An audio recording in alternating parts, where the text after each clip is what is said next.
Olá, gente. Meu nome é Jaqueline. Estamos aqui hoje no podcast, onde vamos tratar do assunto invisibilidade materna e mães solos. Como equilibrar os pratinhos, responsabilidade e afetividade. Meu nome é Jaqueline, estou aqui no Espaço Clínico Psicoarte e hoje realizaremos vários tópicos psicoeducativos para compreender o que uma mãe atual carrega na sua sobrecarga diária e o que, de fato, quais são as consequências de tudo isso. A minha convidada hoje é a Juliana. Seja bem-vinda, Juliana. Ai, obrigada, eu adorei o convite. Espero que a Que gente bom. consiga trocar experiências que ajudem muitas outras mães aí também. Com certeza. A Juliana é mãe de 3. Quais são as idades dos seus filhos, Juliana? Eu produzi muito CPF, né? Nossa, eu tenho um de 8, uma de 6 e uma de 1 ano e meio. Uma mãe que tem idades diferentes, onde de fato está comprometida com a rotina. Será que ela tem tempo para ela? Esse é um tema muito atual, onde de fato no Brasil está muito a princípio a burnout, a sobrecarga pelo excesso de rotina, não só de trabalho, a gente vai falar de casa, como da vida profissional. E aí muitas mães, elas estão aí por aí tentando equilibrar os seus pratinhos para equilibrar afeto, responsabilidade e rotina dos filhos no contexto educativo, né? O que é o final? O final é uma exaustão. Então vamos tentar aqui rever com a Juliana como que ela faz para equilibrar os pratinhos da rotina com 3 filhos, com idades diferentes. Juliana, vamos lá. Cara, eu acho que a primeira coisa é saber que os pratinhos vão cair em algum momento. Ninguém dá conta de tudo. E, assim, entender que cada escolha é também uma despedida e tentar elencar o que é prioridade naquele momento. Eu falo que o filho que você dá mais atenção é aquele que precisa naquele momento. E ter que lidar, às vezes, com a frustração, e eu falo por mim, né? Ter que lidar com a frustração de ver um pratinho caindo é talvez o mais difícil. No meu caso, o gatilho que eu tenho que trabalhar com mais frequência. Porque mesmo sabendo que isso vai acontecer, ninguém quer que isso aconteça, muito menos na sua relação de parentalidade. Com certeza. E como é que você arruma um tempo para cuidar de si nesse sentido? Como que está a sua rotina e qual o tempo, né, desse autocuidado, já que quem cuida precisa ser cuidada? Olha, sendo bem honesta, eu tô naquele esquema assim, se eu conseguir tomar um banho em paz, sem ter um mamãe ali, eu já tô assim em momentos muito de paz. Então, com os mais velhos é um pouco mais fácil, porque aí no dia a dia eu sempre começo a falar, olha, agora é a hora que eu preciso de 10, 15 minutos para dar um reset na vida. Vocês não precisam também? Com eles tem uma troca um pouco melhor e aí eu também tenho a corresponsabilidade. Porque eles também, como irmãos mais velhos, têm que aprender a dar exemplo para a mais nova, para respeitar o meu tempo. Então eu não estou falando aqui de 1 hora, de 2 horas, eu estou falando às vezes de um banho de 15, 20 minutos, sendo muito realista. Porque também se a gente fica naquela de que eu quero ter 2 horas completas num dia, você já vai começar frustrado porque já não vai dar muito certo. Pelo menos na minha rotina lá não dá. Então eu compartilho com eles também a responsabilidade de me dar esse espaço, falando que se eu não tiver, eu não vou estar equilibrada e logo eu não vou ser uma boa mãe. Com o meu mais velho eu falo, qual mãe você quer nesse momento? A mãe legal que entende as suas demandas, as suas necessidades, faz combinados para que você possa fazer a sua parte e então eu fazer a minha? Ou você quer aquela mãe chata que vai te impor algo e você vai ter que fazer goela abaixo? Escolhe. Então eu trago muito também Senso de realidade. um senso de realidade, responsabilidade de escolha. Com Né? certeza. Cada escolha é uma despedida. Cada escolha é uma despedida e é uma consequência. É. Isso é muito interessante, até porque, assim, eu oriento muitas mães aqui dentro do consultório, né, dentro dos meus atendimentos, não esconda a sua realidade, como você se sente, e a importância do seu tempo para si, né? Os filhos, quanto maiores, eles entendem e compreendem, e naquele momento se negocia, né, um descanso, mesmo que seja no banho, né, Juliana? É isso. É que, desculpa até te interromper, a do meio adora maquiagem. E eu fiquei um tempo, depois que eu tive a mais nova, que eu não conseguia ter tempo de me maquiar. Eu falei, cara, como é que eu consigo? Porque é um jeito também de você ter um autocuidado, né? Com Você certeza. O se olhar no se espelho. olhar no espelho e gostar daquilo que você tá vendo. Aí eu comecei a colocar ela na minha rotina da maquiagem. Então, olha aqui, para que serve isso? Para que serve aquilo? Então, ela começou a me ajudar. Então, naquele momento em que eu tô me maquiando aqueles 6 ou 8 minutos, ela começou a ficar junto e ele com a mais nova. Então a gente vai se ajudando, sabe? Eu falo que a gente é um time, cada um em algum momento vai ter uma tarefa para a gente conseguir funcionar.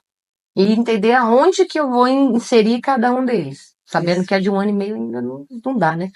Isso mesmo, porque a família é um contexto coletivo onde todos devem estar conectados nesse sentido de rotina, né? Quanto maiores os filhos podem ajudar conforme cada idade. E aí, isso ajuda em quê? No desenvolvimento dos filhos? Autonomia, capacidades resolutivas. E falando do tema maternidade, né? Vamos olhar também para uma mãe neurotípica. Juliana é mãe de 2 crianças de altas habilidades. Crianças que são questionadoras, curiosas, gostam de rotina com previsibilidade. E aí, Juliana, como conciliar essa autoexigência dos seus filhos? São 2 ali em cima de você. Então assim, acho que eu vou dar alguns passos atrás aí. Acho que eu identifiquei muito cedo comportamentos que já não eram comportamentos tidos como padrão. E ao invés de sair buscando a sopa de letrinhas, a patologização ou qualquer coisa do tipo, para mim pouco importava. O que eu queria entender é como que eu converso com cada um deles para extrair o melhor potencial e a gente melhorar a nossa relação. De forma tal que eles pudessem comer, porque é necessidades básicas primeiro, né? Fisiológicas. O que que come, como come, por que come. De que forma que eu conseguiria conciliar a rotina e entender as diferenças entre os dois, porque eles são completamente distintos. O que funciona para um não funciona para o outro. Então, independe de ser típico ou não. São seres humanos diferentes. Isso, a subjetividade. E tem linguagens diferentes. Eu tenho que conversar com um de um jeito diferente que eu converso com o outro, e eu confesso que isso, naquele começo, me estafava, assim, porque eu falava, gente, eu não consigo usar as mesmas abordagens. São crianças distintas. Depois que eu entendi isso, e eu percebi que, dando previsibilidade de tudo que eu ia fazer no dia, eu falei assim, olha, hoje a gente vai sair, nós vamos ao shopping. Não é só ir ao shopping. A gente vai levantar, vai acordar, vai arrumar a cama, vai trocar a roupa, cada um vai arrumar sua mochila, aí a gente vai pro carro, olha, chega lá no estacionamento, a regra é essa, no shopping, o que que a gente vai fazer? Qual que é a regra? O que que a gente vai poder, o que que não vai poder fazer? E abrir espaço para que eles pudessem negociar ali. Na hora que eu entendi que eu precisava dar essa previsibilidade para que eu tivesse o melhor retorno deles, as coisas começaram a melhorar. Eu demorei alguns bons meses, anos ali para poder entender essa realidade. Entender que o que funciona com um não funcionava com o outro. Que qualquer alteração de rotina, de relação, de pessoas, eu tinha que sentar e conversar antes e respeitar o meu tempo. Então eu não estou falando aqui de 1 hora, de 2 horas, eu estou falando às vezes de um banho de 15, 20 minutos, sendo muito realista. Porque também se a gente fica naquela de que eu quero ter 2 horas completas num dia, você já vai começar frustrado porque já não vai dar muito certo. Pelo menos na minha rotina lá não dá. Então eu compartilhar o meu tempo. Então eu não estou falando aqui de 1 hora, de 2 horas, eu estou falando às vezes de um banho de 15, 20 minutos, sendo muito realista. Porque também se a gente fica naquela de que eu quero ter 2 horas completas num dia, você já vai começar frustrado porque já não vai dar muito certo. Pelo menos na minha rotina lá não dá. Então eu compartilho com eles também a responsabilidade de me dar esse espaço, falando que se eu não tiver, eu não vou estar equilibrada e logo eu não vou ser uma boa mãe. Com o meu mais velho eu falo, qual mãe você quer nesse momento? A mãe legal que entende as suas demandas, as suas necessidades, faz combinados para que você possa fazer a sua parte e então eu fazer a minha? Ou você quer aquela mãe chata que vai te impor algo e você vai ter que fazer goela abaixo? Escolhe. Então eu trago muito também senso de realidade. Um senso de realidade, responsabilidade de escolha. Com certeza. Né? Cada escolha é uma despedida. Cada escolha é uma despedida e é uma consequência. Isso é muito interessante, até porque, assim, eu oriento muitas mães aqui dentro do consultório, né, dentro dos meus atendimentos, não esconda a sua realidade, como você se sente e a importância do seu tempo para si. Né? Os filhos, quanto maiores, eles entendem e compreendem. Não foi só uma, nem duas. Eu acho que, primeiro, existe uma carga mental que independe se você está casado, se você está solo. Existe uma carga mental que é naturalmente, eu acho que culturalmente, imputada à mãe. Que é o pensar toda a logística médica, odontológica, acadêmica, social, do dia a dia, da rotina mesmo, que a gente acaba abraçando, se responsabilizando, dividindo pouco com o parceiro ou com a parceira. E isso aqui é o que sempre me sobrecarregou. Fora isso, tinha toda essa dinâmica, né, de linguagens diferentes. Então, primeiro eu tive que aprender a pedir ajuda.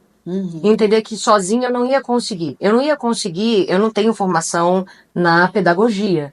Então, tinham várias coisas de desenvolvimento, desde desenvolvimento motor a cognitivo, que eu precisei buscar profissionais e compartilhar isso com eles para que os meus filhos pudessem se desenvolver da forma mais adequada. Entender que psicologicamente eu não tenho essa formação, então eu precisei buscar uma ajuda também para poder azeitar essas relações e entender que não era um tratamento pontual, que era algo que eu precisava de ajuda continuada. Isso já ajudou muito. Mas chega um ponto que falta tempo. Eu falo que a única coisa que a gente, uma vez que perde, não tem como voltar atrás, é tempo. Com certeza. E quando você tem tanta gente para poder gerenciar e tantas coisas para gerenciar, a última que você vai olhar dentro da parentalidade é a si próprio. Eu fui obrigada a parar. Eu tive uma situação que foi péssima, que eu passei mal na frente dos meus filhos. Eu comecei a me tremer, caí no chão, fui parar numa sala vermelha de hospital e ali, inevitavelmente, eu tive que parar. Então, esse foi um burnout que não foi só psicológico, emocional, foi físico. Acabou, eu tive que ir pro hospital, eu amamentando, uma pequenininha que estava com meses, e os dois me vendo passar mal. Eu falei, gente, eu não posso passar por isso de novo. E isso eu acho que foi o pior, assim, cenário possível, porque eles achavam que iam perder a mãe. Então, nesse momento é que você para e começa a mexer no Tetris da agenda e fala, cara, eu preciso ter uma vez a cada 15 dias, e eu tô sendo bem realista, eu adoraria que fosse uma vez por semana, mas uma vez a cada 15 dias eu preciso sair com adultos, que não sejam os pais dos amigos dos meus filhos, para ter conversas de adultos. Eu preciso ir ao cinema sozinha, que era uma coisa que eu fazia. Né? Eu precisava olhar para o que eu gostava de fazer, que não fosse obrigação, para poder ter um tempo que fosse ali, assim, a cada 15 dias um tempo para mim. E na hora que começa a ter aquela necessidade de tomadas de decisão muito urgentes, eu me toquei que, cara, o que é urgente na nossa cabeça às vezes não é necessário. Então, quando eu começo a ter aquela pressão para ter que fazer, acabou, aí eu já não faço, paralisei, não vou fazer para não entrar naquela onda do físico, do burnout físico de novo. Então, chegou a um estágio onde você precisou adoecer para parar e pedir ajuda? E não só a ajuda dos profissionais, porque aí eu também... a ajuda da rede de apoio família. Eu sou super centralizadora e eu assumo as minhas falhas. Assim, eu acho que ninguém vai cuidar deles tão bem quanto eu. Tem essa. E eu não queria incomodar ninguém da família. Mas precisa de uma aldeia mesmo para poder cuidar das crianças. A importância da rede de apoio. Como que você percebe isso hoje? Hoje, por exemplo, os avós assumiram um papel hoje, na minha vida, na minha rotina, na rotina das crianças, que não é só que não me sobrecarrega mais, não é isso. Mas é porque eles começaram a ter outras referências para além daquele nosso núcleo. Então é super importante entender a relação também na casa do outro, mesmo sendo família, como é que são aquelas relações, como é que eles se portam ali. Isso ajudou, inclusive, eles a se desenvolverem muito. Então, os avós, os tios, às vezes os pais dos amigos que estão ali próximos, que são outras referências, fizeram com que eles também tivessem um pouco mais de autonomia e eles se desenvolveram mais. E eu comecei a entender que isso não era eu sendo folgada, não era eu me aproveitando do outro, não, é eu dando mais uma oportunidade de desenvolvimento para os meus filhos. Né? Então, assim, não é terceirizar a responsabilidade, mas é trazer para junto uma responsabilidade que isso é agregar, afetiva, né? Inclusive, que também já existe. Isso, muito bem. E aí tem uma questão de um dilema entre a culpa, né, que nós carregamos, e a ausência. Mas tem uma questão que é uma frase muito comum, isso é até transgeracional, que é: eu vou dar conta de tudo. Isso vem lá das avós, se reproduziu nas nossas mães e chegou na nossa geração. Só que na geração atual as demandas aumentaram, né? A maternidade, o ser mulher e a vida profissional atualmente tem exigido muito. Mesmo na pandemia, pós-pandemia, agora estamos numa crise existencial de identidade, isso falando de homens e mulheres, até os jovens também estão tendo burnout, então temos que ficar conscientes do nosso limite, né? Não deixar que o adoecer seja o limite para que a gente reveja a nossa qualidade de vida.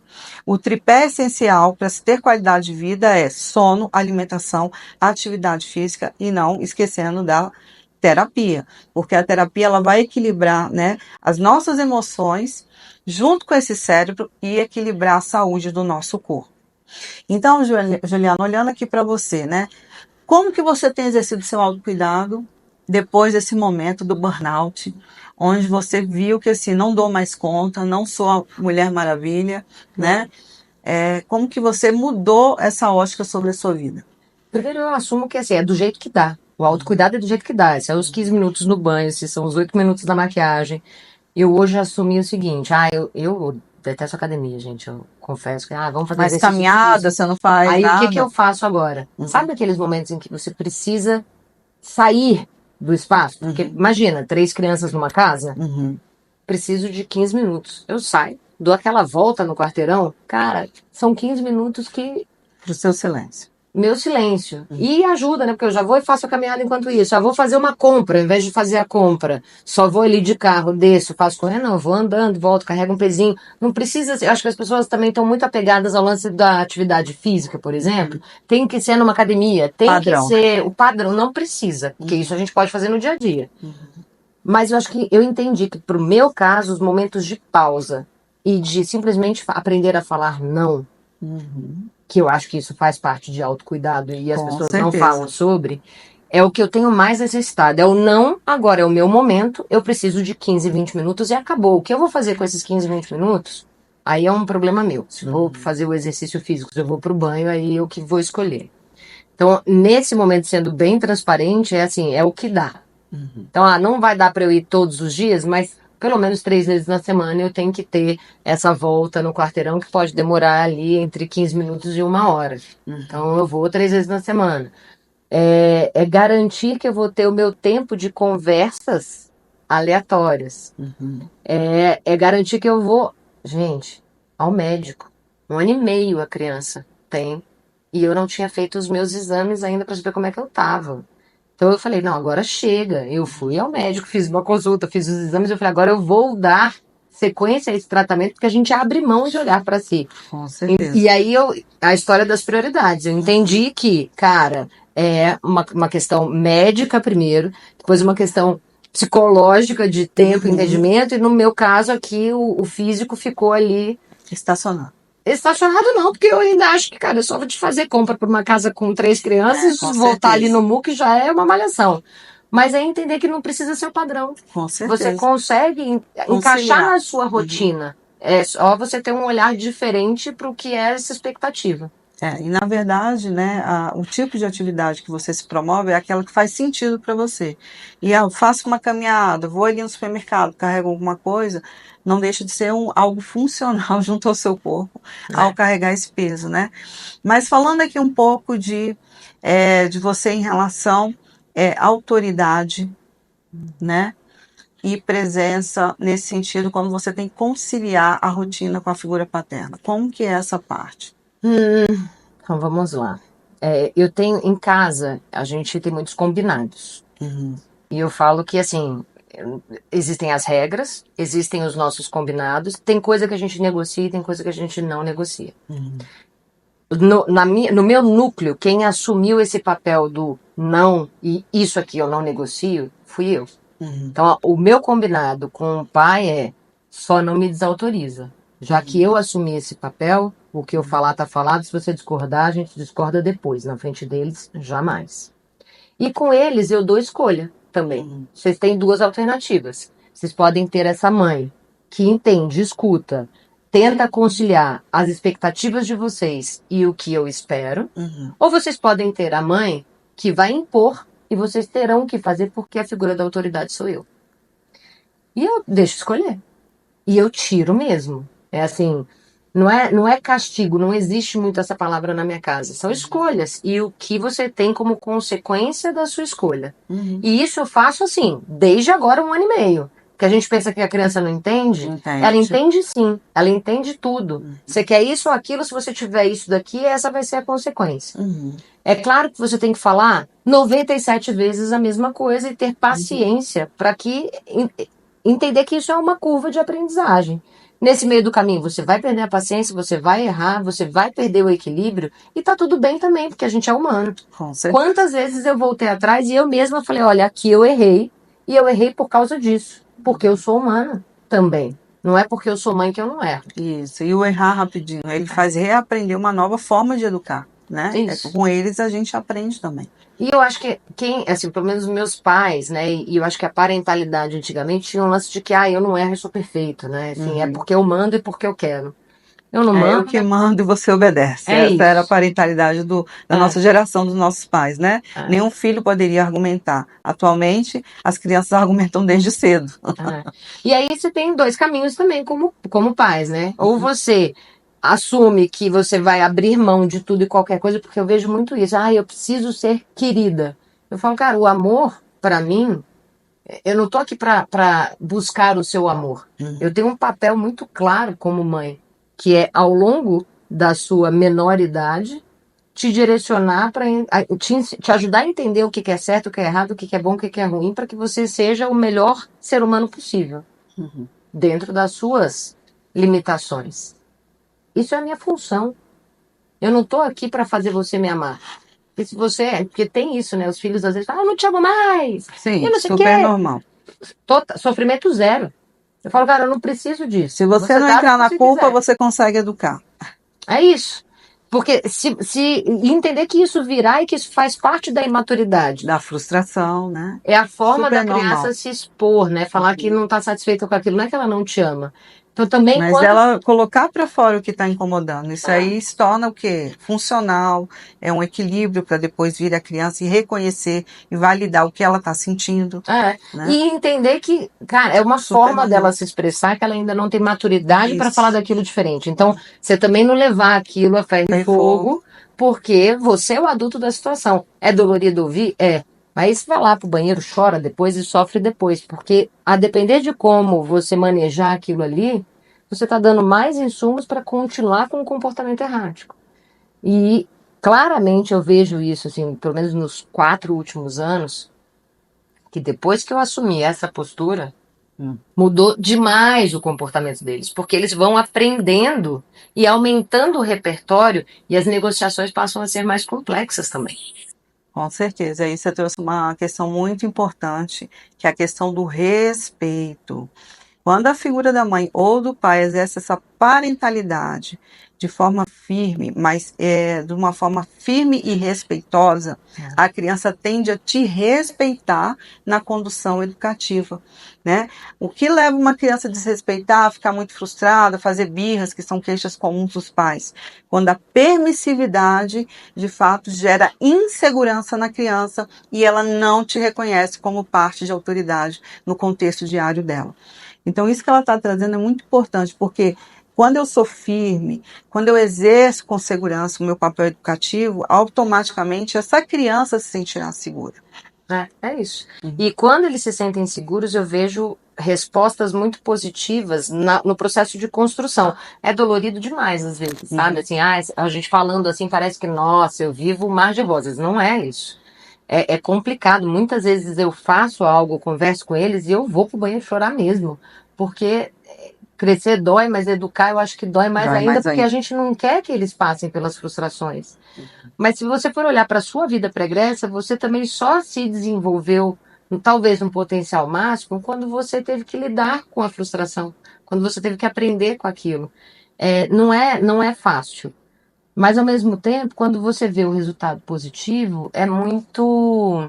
Eu acho que dá gás para você continuar fazendo. É libertador. É libertador. E outra, é entender que, e isso é o meu treinamento atual, a gente faz a expectativa em relação ao outro. Isso não é o outro que faz na gente.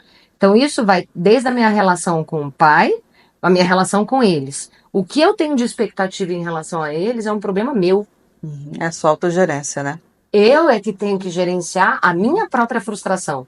E muitas vezes a gente se olha, pelo menos eu me vejo, achando que eles têm um potencial incrível para uma coisa e que eu gostaria que eles desenvolvessem que eles não querem. Então, quem tem que lidar com essa frustração sou eu. Eu não posso colocar neles uma expectativa que é minha. Isso é um cuidado que os pais têm que ter mesmo, tá, gente? Porque esse excesso de expectativa, na verdade, é o inverso. Alcança os filhos de uma forma de insegurança. Você está depositando em mim que é aquilo que eu posso não dar conta. E isso é muito comum na fase da adolescência, onde os pais entendem crescer, eu acho que dá conta, e aquele filho ainda precisa de assistência, precisa de orientações e diálogos, mas os pais geram tanta expectativa, principalmente em relação aos estudos, que esse filho, quando tira uma nota baixa, ele acha que não é bom o suficiente, aqui pode desencadear uma crise de ansiedade. Então, realmente, focar que a expectativa é minha de pai e mãe é uma forma de equilibrar a emoção dos filhos, tá? Uma coisa interessante, né, Juliana, no ano passado eu criei um projeto em outubro, Cuidar de Quem Cuida, né? Porque eu comecei a perceber que muitas mães solos ou mães em casa, né, com os pais, mesmo ali presentes, estavam sobrecarregadas. Não só você chegou ao hospital, mas eu tive uma mãe que teve amnésia temporária e acordou dentro de um hospital. E ali uma nova janela se abriu quando eu ofereci um projeto, esse projeto de terapia, e hoje ela está uma mãe funcional, disposta, né? Tem tempo para sair de casa, porque ela é mãe de gêmeos também, essa mãe, nesse caso, né? O que fazer aqui? Reconhecer o seu limite é de extrema importância. Eu não tenho que adoecer para ser vista, ou adoecer para ser cuidada, tá? Agora, o que tem ocorrido com as mulheres? Na parentalidade, como você trouxe, essa mãe, ela exerce ideias de todo o processo de desenvolvimento dessa criança. Eu estou atenta a tudo que vai ocorrer. Muitas vezes, o cérebro feminino, ele é multifocal. Mas aqui se torna um prejuízo porque o burnout é que se instala junto a essa exaustão emocional, né? Aqui, para equilibrar a parentalidade, que é o caso da autoridade, junto com a afetividade, pode se tornar um caos. Porque quem que equilibra o sistema de equilíbrio dos filhos é a mãe. E quem transborda os filhos para o mundo nesse contexto de autonomia é a figura do pai. Então, como é que você exerce essa parentalidade no sentido de não perder o olhar para você, mas ao mesmo tempo conduzir um sistema educativo funcional e seguro? Terapia, né? Terapia ajuda muito, porque, assim, eu tô num contexto hoje em que eu entendo que eu não tenho essas respostas. Então, às vezes eu tenho alguns questionamentos, eu vou abrir, né? Eu pego a mão, depois Jaqueline, eu falo, cara, tá acontecendo isso, o que que eu faço? Me dá uma luz. Não tem jeito, porque eu falo, eu não sei como agir nessa situação. Porque é muita coisa para se pensar e você tem que ter respostas quase que imediatas. As coisas estão indo cada vez mais rápido e eles têm demandado muito. Então, assim, a primeira coisa é terapia, não tem como. Segunda coisa é o que é funcionalidade. Né? Para você, né? Dentro da sua casa. O que é funcionalidade dentro da minha casa, e aí entra no que é urgente, prioritário e o que só precisa ser feito. Então, assim, num contexto que eu tenho 3, com cenários muito diferentes, cada hora essas prioridades vão mudar. Então, eu penso que a funcionalidade de um, às vezes, vai funcionar, vai rolar em detrimento do outro. Porque não tem como você dar conta de tudo. E como é que você usa a figura do pai para te ajudar nessa hora? No que ele é bom. Ajudar não, gente, deixa eu mudar. Ser parte do contexto. Porque o pai não ajuda, ele é parte. Acontece o seguinte, eu sou muito prática nessas horas. Então, não adianta eu querer também passar para o outro algo que ele não tem habilidade ou que ele não tem capacidade de fazer. Eu demorei 10 anos para entender isso. Então, quando eu entendi, poxa, no que ele é bom? No que eu realmente... Eu sou péssima com horário, por exemplo. Péssima com horário. Sou péssima com rotina. Os meninos precisam de horário e precisam de rotina. O portão da escola abre 1h20. 20 para 1. Minha filha já tá assim, o portão vai abrir, vai atrasar. Quem que é bom com horário em casa? Ele. Ótimo, vai. Com Deus. Obrigada. Mas eu já sei que ele não vai ser a pessoa que vai trazer o dever de casa e falar com o professor lá na porta. Então, uma vez na semana, eu tenho que ir lá. Eu tenho que ir lá entender, sentir como é que tá o contexto. Adianta eu exigir dele que ele traga o dever de casa? Não, porque ele não vai fazer. Mas ele não vai fazer porque ele não tem essa habilidade, ele não tem essa capacidade. Então, na hora que você entende no que o outro é bom e como você consegue dividir, sem colocar a sua expectativa no outro... Isso. Já que essa parte organizacional, né, da demanda, ela é minha, Eu tenho que entender no que cada um é bom. Quando eu comecei a delegar no que ele era positivo e o que me causava estresse, melhorou muito. Que bom, né? Muito. Isso é muito bom, gente, sabe por quê? A geração passada, muita gente pergunta assim, como que era a figura do pai, né? Antigamente, né? Bom, antigamente os pais, a figura paterna era muito provedor. E eu uso uma metáfora do quadro decorativo, né? Porque esse pai, ele decorava, ele não era presença. Quem era presença eram de fato as mães. E a figura das mães no passado eram de mães estressadas, irritadas, sem paciência para o colo, para o afeto, para o ouvir. Né? Nós viemos de uma geração do trauma. Mas foi um trauma sem culpa, porque foi um trauma assim, eu não tenho tempo mesmo. Até porque os pais naquela época trabalhavam 8 horas por dia. Hoje a gente tem flexibilidade de tempo falando de trabalho, e naquela geração não se tinha. Mas eles deram o melhor que puderam. Hoje nós temos informação, hoje nós temos recurso, hoje nós temos equipe multidisciplinar. Como a Juliana trouxe, olha, eu comecei a entender a área da educação, a área da psicologia, a área da psicomotricidade. São equipes multidisciplinares, onde você leva o seu filho, trata e ali te ajuda no segmento do desenvolvimento dele, no sentido global. Né, Juliana? Olhando para isso, então a rede de apoio no sentido geral é muito importante, né, a gente reconsiderar. Mas falando assim de horários, o que tem que cumprir e levar. Você me trouxe um pouco que seu marido viaja também bastante. Quando ele não está em casa e ele é funcional nessa questão de horário e rotina, pode deixar que eu assumo, como que você faz na ausência dele? Então, eu já tenho uma rotina de trabalho, porque além dos 3, eu também trabalho, né? Então, eu já tenho uma rotina, como você disse, a flexibilidade, cara, poder trabalhar remotamente, no meu caso, é o que ajuda. Então, assim, se eu tenho uma terapia toda terça e quinta, de 8h30 a 9h30, eu vou concentrar as minhas reuniões ali, terça e quinta, de 8h30 a 9h30. Então, eu pego um, levo o outro, faço uma reunião no meio do caminho. Você tem que aprender, inclusive, e se desprender. Eu tive que me desprender disso. Eu era aquela pessoa que ficava no escritório 12 horas seguidas. Eu não voltava para casa nem para almoçar. Eu almoçava na frente do computador. Então eu tive que mudar primeiro a minha rotina de seus hábitos, né? Muito, completamente. Eu tive que aprender a trabalhar remotamente mesmo. Que é enquanto eu estou nos deslocamentos, encaixar as minhas agendas. Encaixar clientes, inclusive, que pudessem ter a disponibilidade de fazer reunião às vezes 9 da noite. Por quê? Porque aí eu já trouxe todo mundo da escola, já fiz dever de casa, já dei banho em todo mundo, já amamentei, entro numa reunião 9 para poder terminar 10h30. Então, eu mudei não só a lógica da casa, mas eu também tive que mudar a minha forma de trabalhar. Começou aí. Primeiro, eu tive que mudar a forma de trabalhar. 2, meus hábitos. 3, papai não tá aqui. Opa, quando o papai tá, a vida é mais fácil, porque aí carrega uma mochila, porque o papai faz isso, né? Carrega a mochilinha, carrega a lancheirinha, leva até a porta da escola. Oi, hoje já foi assim, ó, vamos que eu vou parar na porta tipo delivery. Vocês pulam, cada um com a sua mochila, e é isso, entendeu? Porque é o que dá.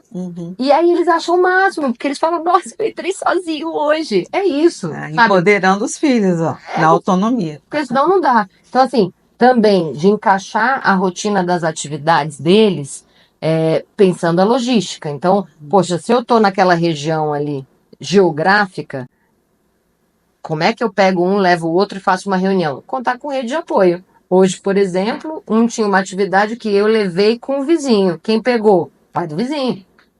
Legal. Por quê? Porque, cara, a gente se ajuda, né? É a praticidade e funcionalidade, né? E de combinar junto. Então, assim, olha, vamos fazer essa atividade junto? Eu pego, você busca? Beleza. Por quê? Porque aí também você mostra que eles começam a ter um pouco. Isso é com o de 8 anos. Com a de 6 eu ainda não deixo. Porque com 8 anos ele já tem discernimento, ele já tem até, né, das relações, o que que pode, o que que não pode. É um pouco mais... Ele tem uma visão preventiva dos riscos. Né? Isso, total. Então aí já dá para poder liberar de fazer esse tipo de combinado. Então acho que é isso, assim, de se encaixar. Então eu faço reunião na hora do almoço, faço reunião lá do estacionamento da escola, e na hora que eu vou ter que parar para poder produzir, eu sou uma pessoa que produz muito bem à noite. Então eu já não vou olhar planilha e fazer planejamento 7 horas da manhã. Já faz à noite. Eu já ponho todo mundo para dormir e aí eu estendo meu horário de trabalho ali até meia-noite, 1. Porque, mas isso é porque o que funciona para mim. Porque eu já sei que de manhã para mim não vai funcionar. Então eu tive que mudar um pouco a rotina de forma tal que ela se encaixasse em o pai estando ou não. Mas em o pai estando, eu tenho nesse tempo um tempo para mim. Muito maior. Então dá para equilibrar assim, sabe? Que bom, excelente. E essa questão do trabalho que ela está trazendo é excelente, assim, de saber o horário que funciona, porque ela já tem uma previsibilidade da manhã. E aí, isso diminuiu possivelmente os fatores estressores, porque se eu procrastino para aquela manhã, pode ser que eu não produza, porque haverá interferências ambientais, que são os filhos, dentro da rotina. Fazendo à noite, é onde você produz e você fica mais calma e tranquila. Então, e rende muito mais, e rende né? muito mais, né, nesse sentido. Não tem interrupção, não tem nada. Inclusive, assim, não tem interrupção do mundo, né? Com Porque certeza, o silêncio. naquele horário ali, de horário comercial, é o telefone que toca, é o fulano que chama, é o problema do escritório, é o condomínio que deu não sei o que. Cara, pra mim não dá. Eu sou uma pessoa que eu tenho que sentar. Se eu me propus a fazer um planejamento, eu tenho que sentar e entrar no meu estado de flow para poder funcionar. Eu demorei um pouco para entender o que era o meu estado de flow. Ai, como é que você percebeu isso? Vamos lá. Como é que Na você marra. identificou? É na marra. Por quê? Porque eu começava a fazer, mãe, aí o telefone, aí é o WhatsApp. Cara, o WhatsApp, deixa eu te contar, mundo, você não precisa responder na hora. Já começa assim, é assíncrono o negócio. Não é porque você mandou a mensagem agora que você tem que ter mais. Você quer minha resposta agora, você liga. Inclusive, essa foi a minha lógica no trabalho. É urgente, você vai me ligar. Se você mandou o WhatsApp, eu já entendi que eu posso te responder quando eu puder. Já tem, assim, de O clientes. tempo e decisão é totalmente meu, né? Não, de clientes a colaboradores, assim, todo mundo. Ali é um sistema de mensagem assíncrono. Excelente. Você quer sincronia, você liga. É urgente, você liga. Ah, é coisa de velho, não tô nem aí. O problema é teu.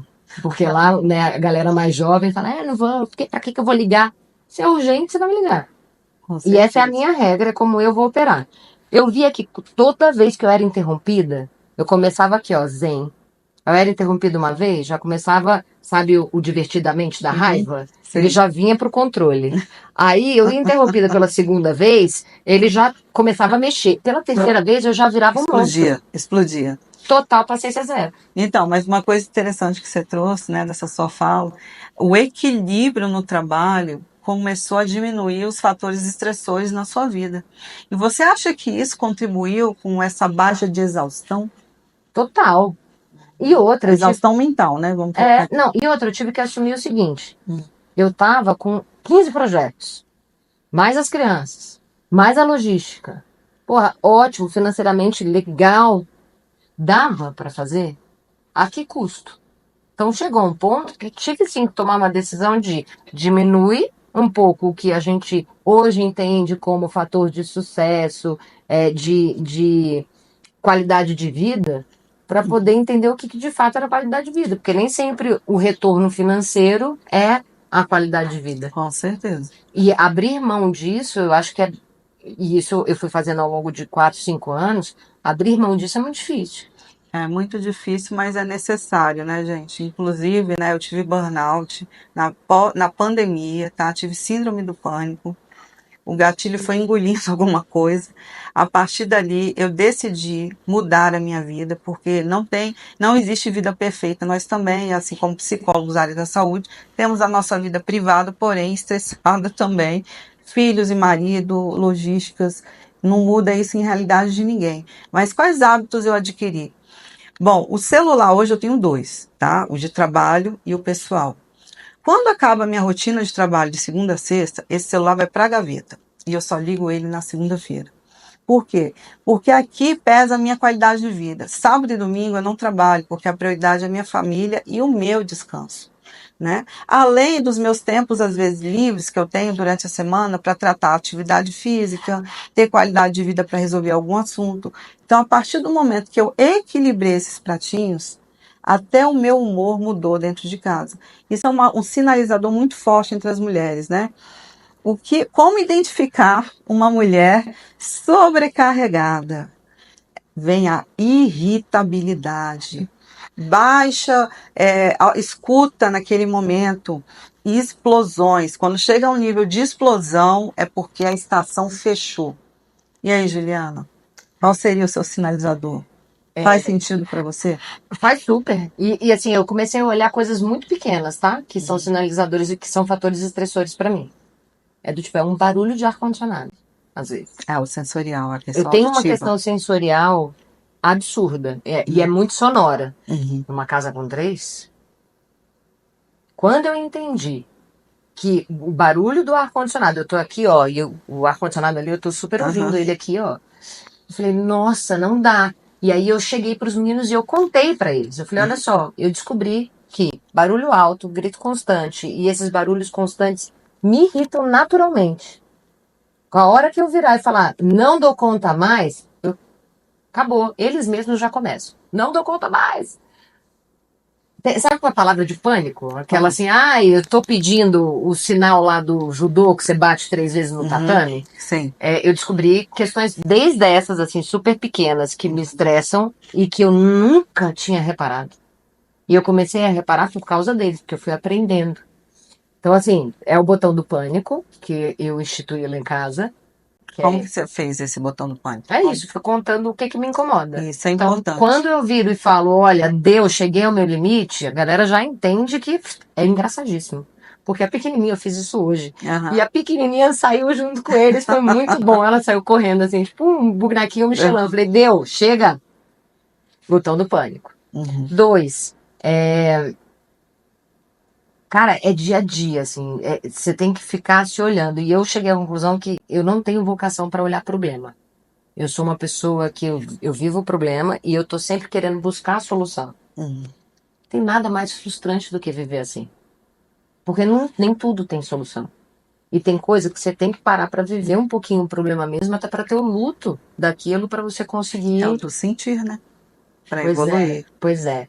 Eu cheguei à conclusão que a coisa mais difícil para mim é essa. E isso é o que eu tô trabalhando hoje, porque eu entrei num lance de funcionalidade tão automática que assim, cara, o mundo tá caindo, eu tô assim, nossa, ainda bem que aquela montanha ali não caiu, né? Porra, peraí, Poliana, o mundo não é assim não. Dá um tempo pra você sofrer e entender, porque senão você também não vai evoluir. E eu tô nesse momento compartilhando isso com a dinâmica da casa também, sabe? E isso é super saudável, até porque os filhos, eles têm uma ideia que os pais são perfeitos. E quando você compartilha suas frustrações, você possibilita esses filhos também a viverem essa frustração, porque ela é educativa emocionalmente. Eu vou reconhecer o limite para poder aceitar o próximo caminho. E quando um pai e uma mãe validam, olha, eu estou no meu estágio pânico, chega, é onde ela coloca o senso de igualdade junto aos filhos, mostrando, eu também sou ser humano igual a você. E que bom que as crianças estão reagindo de uma forma empática, né? Parabéns! É bom. É assim, claro, né? A gente conta assim, parece que é 100% das vezes. Gente, não é 100% das vezes, não. É um processo também. Mas elas também vão. Né? É uma construção. E eles também vão aprendendo. Eu acho que a hora que a gente entende que a criança é um ser humano, eu acho que a gente não teve isso na nossa infância. Na nossa infância não tivemos. E, cara, como ser humano, você tem as suas conexões neurais, você tem o seu aprendizado, você tem seu repertório, você tem suas opiniões. E entende que cada um tem um processo ali, né? Tem um tempo. E isso é uma coisa muito séria, porque nós viemos de uma geração que criança não ouve, criança deixa pra lá, se eu prometi uma caixa de bombom, ela já esqueceu? Não, gente, a criança ela está atenta a tudo à sua volta. E qualquer combinado que você faça em promessa, vira um estágio de confiança e segurança. Então, não cumprir aquilo é, de fato, desvalorizar aquilo que você é para a criança e não merecer a criança que ela é. Juliana, isso é tão sério, porque eu vivo orientando para os pais, prometa só aquilo que você conseguir no contexto vivencial com seus filhos, Até porque a criança, ela é muito criativa, imaginativa, nós adultos temos muito que aprender com eles, mas a gente não pode esquecer que é um ser humano na nossa frente, que ele sente e reage a tudo. Não, e outra, você tem que entender o seguinte, eu aprendi. Cara, você pode ter certeza que na semana que vem vai ter uma novidade nessa história que se não aprender, você vai ter que fazer de novo. Eu brinco que lá na consultoria eu chamo de um processo de melhoria contínua. Você acha que você conseguiu fazer o negócio, está super funcionando, vai vir um elemento diferente. Quando você fala do cumprir combinados, né? Prometi uma coisa pro meu filho mais velho, só que assim, eu não falei que dia. Nós vamos fazer, mas que dia? Aí eu tive uma questão que eu tive que atender a do meio. Meu filho, aquilo virou um problema. Não, você esqueceu. Aí você esqueceu. Não, eu não esqueci, eu não falei que dia ia ser. Então, aí tem que voltar e recombinar. E aí, o lance é, qual que é a sua vontade naquela hora? Minha vontade era falar, porra, tá maluco? Eu não prometi isso, nem nada. Tem que guarda. Qual era a sua expectativa? Que fizesse quando? Deixa eu te contar, a gente não combinou o quando. Então, vamos combinar o quando? É constante. E isso é uma coisa que eu acho que contribui muito para o burnout também. Com certeza. Porque é toda hora uma negociação em cima de negociação e é um cognitivo que te exige que eu falo, meu Deus, cadê o Google na minha vida toda hora? Então, cara, olha, não preciso pesquisar por você, vem aqui. É isso mesmo. Não sei responder, vamos pesquisar junto? Porque senão você entra numa neura, não rola. Essa vem a questão das crianças, né, que são muito curiosas, estão sempre atentas a tudo, questionando, previsibilidades, né? E as que tem muita criança que é assim, o meu filho de 7 anos, ele tem uma tendência de perguntar assim, terminou o dia hoje, e amanhã, né? Aí eu falo para ele, o amanhã não chegou. E quando amanhã chegar, eu ainda vou estar acordando. E aí, no momento certo, eu te respondo o que faremos no final do dia. Nossa, gente, vou aqui, ó, anotar e adquirir. Porque, gente, assim, imagina, né? A gente com a mente aqui multifocal, muitas coisas, cuidando de casa, supermercado, trabalho, rotina de criança, tem que buscar. E aí tem uma criança na sua frente, você tem que explicar o repertório para ela. Mas muitas vezes a Alicia também está sobrecarregada. Então, eu peço ajuda para ele nesse sentido. Uma coisa interessante dos adolescentes, que eles adoram dar desculpas, né? Ah, esqueci. Ah, desculpa. Eu falo muito assim, eu tenho um de 15 e falo assim, a desculpa ela só tem valor quando há mudança de comportamento. Você mudou? Ah, mamãe, por que eu falei isso para ele? Porque um dia ele me perguntou assim, por que você ajuda tanta gente e não me ajuda? Porque o seu comportamento não muda. Você me pede desculpa e não faz mudanças. Então, a ajuda só alcança quem quer mudar, quem faz mudanças, né? Isso são fatores da consequência. Mas não é uma coisa que você fala, meu Deus do céu, chega, meu Deus, vai ser eterno. E aí, imagine com 3, né, Juliana? Nossa, nesse sentido, e vai ser eterno, né? Eu cheguei à conclusão que é essa, vai ser eterno.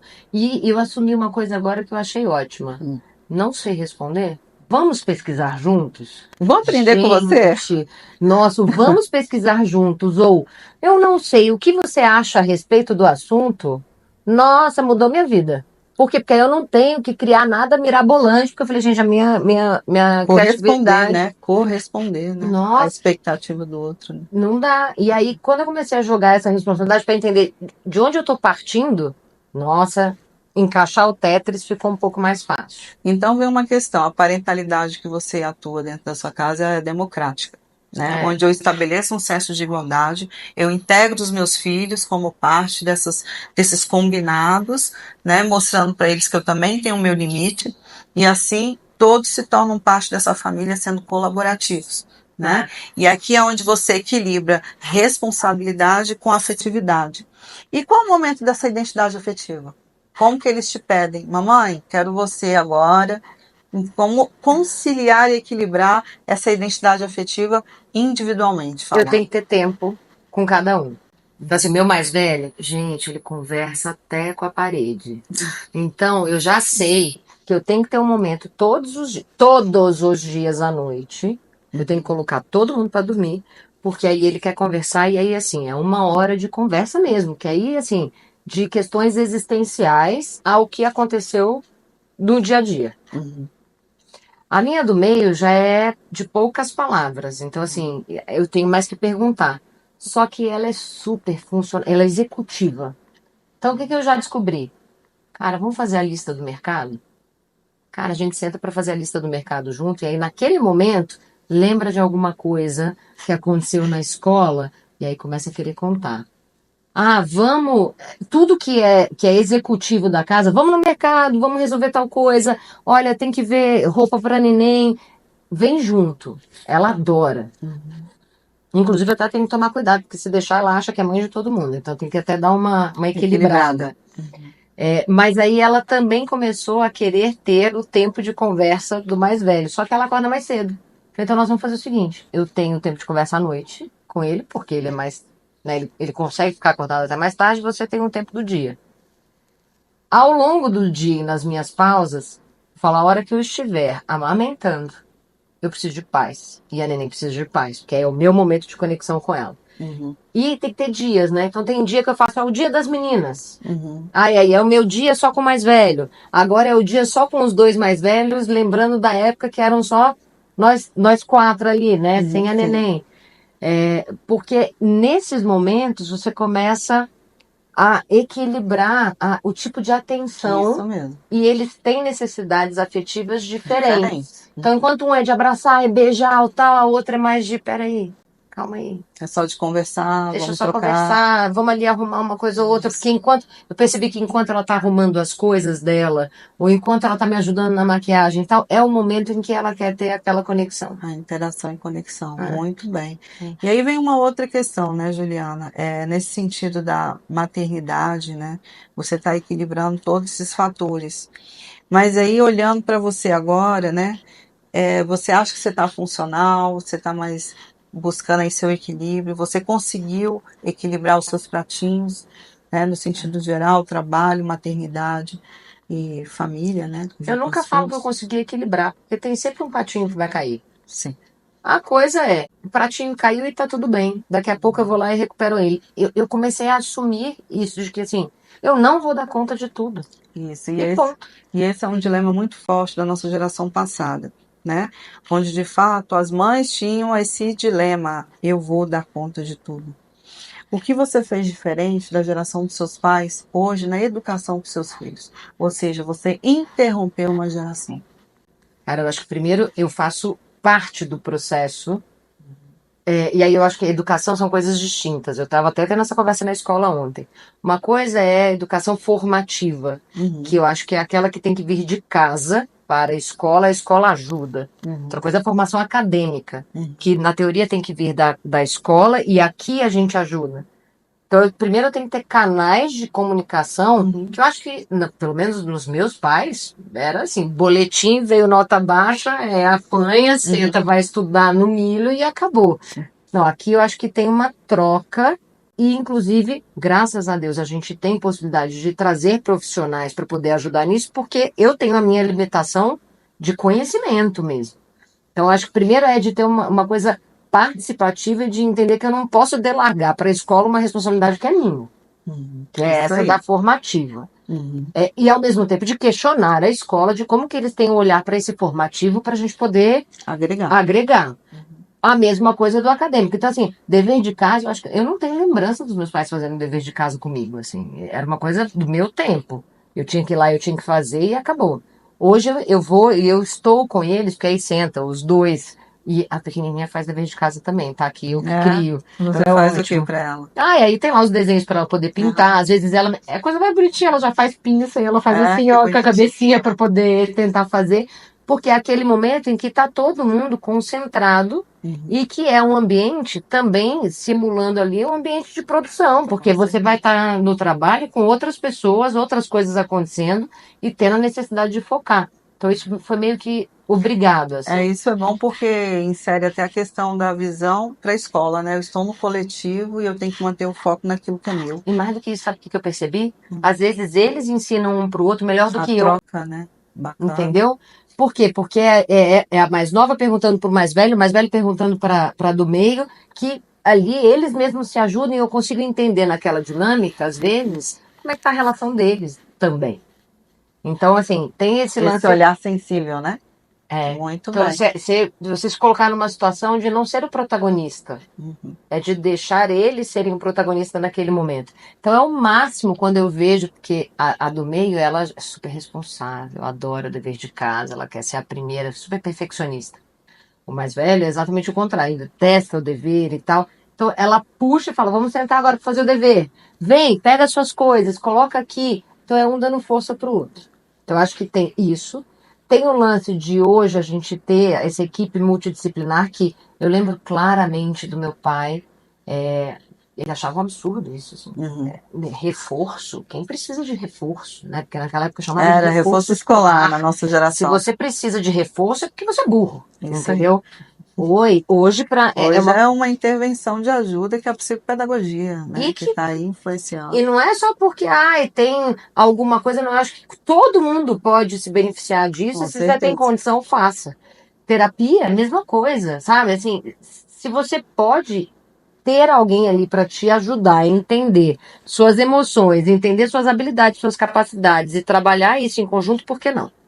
Então, eu acho que hoje, assim, o que eu vejo de maior diferença é isso, assim, de saber que eu sou parte integrante e que eu sou o elo entre todas essas conexões. Não é simplesmente também leva na terapia, leva na psicopedagoga, deixa eles falarem com a escola. Terceirizar jamais, hein, gente? Não. Terceirização é falência Não, deixa eu recomeçar aqui. É fracasso escolar. Filhos que estão muito ruins na escola, na verdade, são de pais ausentes. E desestruturados emocionalmente são pais negligentes.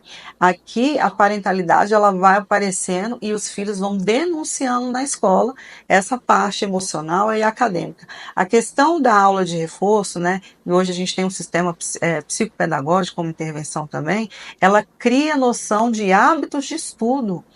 Algo muito difícil a ser construído na primeira infância, a partir dos 6 anos, né? Que muitas vezes aquela criança ela não tem hábito construído desde cedo, e isso se torna um problema a partir dos 11 anos, quando ela vai para o 6º ano. Ela fica extremamente dependente dos pais para estudarem. E aqui é para ter autonomia, que é onde eu peço uma ajuda. Eu não quero ninguém mais ao meu lado. E a nossa geração foi assim, né, Juliana? Por mais que foi uma geração se vira, nós somos a geração que nos desenvolvemos muito, né? Até porque na nossa geração também teve a questão do emprego precoce, o ofício, né? O estudar era uma responsabilidade que os pais devolviam, porque eles não tinham tempo para estar ao lado, mas isso foi bom porque hoje nós nos tornamos o quê? Adultos funcionais. Somos dessa geração. Olha que bacana. E você sabe que eu acho que o grande desafio é esse. Assim, eu acho que a gente tem que ser o elo, é quem vai amarrar todas essas pontas. Mas não é fazer por. Isso. Não é fazer por. E o não fazer por é o mais difícil. Eu passei por uma situação na escola que eu achei interessantíssima. Eu acho que até vale a pena abrir um pouquinho. Pode falar. Vamos lá. Poxa, 8 anos e 6 anos. Então, nota A em tudo. Recebemos o primeiro B.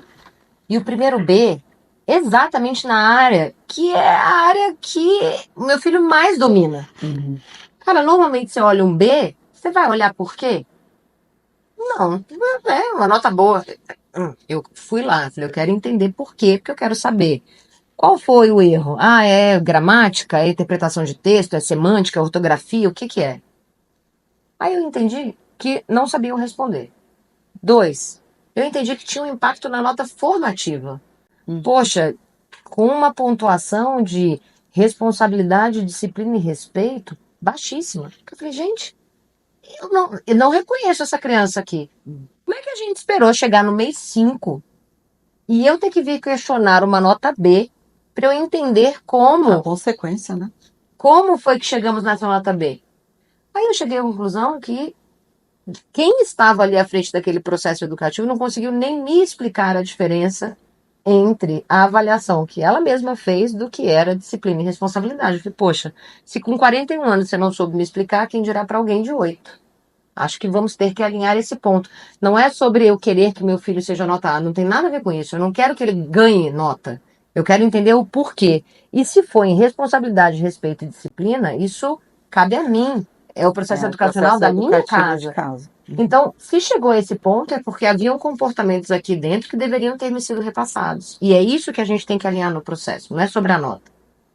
E eu acho que, antigamente, a gente, pelo menos eu não vi, na minha casa, nos meus amigos, eu nunca vi pais lá tentando entender ou participando tão ativamente como eu vejo hoje. Mas, ao mesmo tempo, eu também nunca vi tanta condescendência, sabe? Eu falo, gente, não é sobre querer a nota, é sobre saber aonde a gente tem que atuar como pais. Qual que é o reflexo dessa nota nas interferências para eu poder ajudar o meu filho? É isso. E eu acho que essa é uma diferença muito substancial e que eu vejo, eu sou uma das mães mais velhas, né, na sala, tô com 41 anos, e aí você puxa também os mais novos, como pais, olha, se aconteceu isso aqui com ele está inserido nesse grupo, deste contexto, pode ser que esteja acontecendo aí. Vamos trabalhar juntos para melhorar. Isso aí é super importante, que é a comunicação do grupo, dos pais, tá? Uma coisa interessante que ela trouxe, eu estou tendo muita queixa que as notícias de comportamentos e desenvolvimento dos seus filhos estão chegando meses depois. Que por que que eu estou falando isso? Porque às vezes eu faço reunião com as escolas, e com as escolas não, com os pais, a partir do questionário que eu envio para a escola, e os pais falam, olha, eles me falaram que meu filho estava bem, que ele tirava tais notas, mas nunca me reportaram o comportamento e emoção, e eu estou sabendo por você, depois de 5 meses. Então, isso aqui é muito grave no sentido comunicação, escola, família, né? A escola, ela é o porta-voz e continuidade do desenvolvimento dessa criança. E mães presentes como ela, né? Até o pai também, tem de ficarem atentos a essa funcionalidade de desenvolvimento dessa criança. Então, aqui tem um canal saudável de comunicação. Por que não contribuir? Então, fica uma dica para as escolas ficarem atentas, aí, principalmente as professoras infantis, a terem essa comunicação mais fluida. A gente tem agenda, tem web, tem tantas formas de comunicação hoje, por que não reportar pontualmente? Porque pontualmente a gente resolve, não é mesmo? É isso, eu acho que. E outra que eu também aprendi é que não existe escola errada. Existe a escola errada para o seu filho. E eu tive que estudar um pouquinho para até definir para onde eu ia mandar meus filhos e se eu conseguiria uma metodologia que pudesse atender os perfis distintos que eles têm, porque às vezes uma linha conteudista vai funcionar para um e não vai funcionar para o outro. Com certeza. Talvez uma construtivista funcione para um e não para o outro. Então, eu acho que esse é um outro cuidado também que a gente tem que ter. Quando escolhe o método junto com a escola. Isso. E eu vejo pouquíssimos pais, pouquíssimos, falando sobre isso. E eu achei interessante trazer porque eu recebi uma ligação de um parceiro de trabalho, que inclusive trabalhou comigo há alguns anos, que me ligou falando, cara, que escola que você vai colocar? Porque eu vi que você estudou, né, algumas metodologias, você esteve dentro e tal. O que você sugere? Falei, pera lá, eu sei o que eu escolhi para os meus filhos. Precisam. Agora, o que são os seus filhos e o que eles precisam, aí tem este outro caminho, olha, conversa com o profissional A, B e C, que eles vão te ajudar. Mas eu acho que tem isso também, de entender um pouco do que é a escola certa para o seu filho naquele momento. E aí a sensibilidade desse olhar para o seu filho, tá? Porque a escola, ela tem vários métodos, mas conhecer o seu filho é essencial para saber qual método funciona para ele. Então, para a gente ir fechando aqui o nosso podcast, né, dessa questão da mãe solo e da maternidade invisível, como equilibrar esses pratinhos, responsabilidade e afeto, né? Vamos aqui, né, encerrando aqui esse momento, transbordando amor, conexão, né, ressignificação daquilo que somos como mulheres, porque antes de sermos mães, nós temos que exercer esse nosso autocuidado. A mãe, ela é o pilar emocional de uma casa. Quando ela está desestruturada, essa casa cai, essa família se torna disfuncional. Mas para isso, olha, o pai tem que estar aqui ao lado, né? Não adianta ela caminhar sozinha. Isso eu falo assim, não é só essa questão da mãe, como tem a Juliana tem o marido que ajuda, né? Naquela questão das habilidades, cada um na sua funcionalidade, mas também casos de pais separados, quando os pais se comunicam bem e ajustam a rotina daquele filho, a tendência é o quê? Ter saúde mental para todo mundo. Mas tendo aquela mãe pensando, eu não estou solo, eu tenho alguém me ajudando, mesmo sendo separado, porque a família não pede divórcio, a família é para o resto da vida, tá bom? Então venho agradecer, Juliana, pela sua presença, tá? Por essa oportunidade de trocas, que ajude vocês aí com psicoeducação, ressignificação e o despertar, né, de você, mulher, em cuidar de si para poder dar sua caminhada aí como mãe e profissional, mas com saúde mental.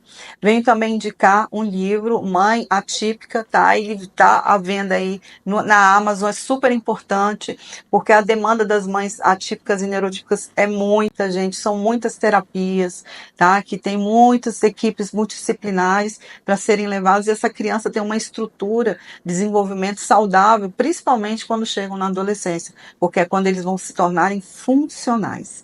E fico feliz pela Juliana, minha paciente, que foi em 2019, tá? Que hoje está aqui, essa mulher que continua linda, maravilhosa, super inteligente, né? Trazendo como que ela tem cuidado dela, mesmo nessas intercorrências da maternidade, ela consegue ter os seus momentos de paz. Obrigada. Obrigada por tudo. Eu que agradeço, eu só estou aqui, assim, sã, porque eu tô aqui também com você, dando apoio, e, gente, faz toda a diferença, assim.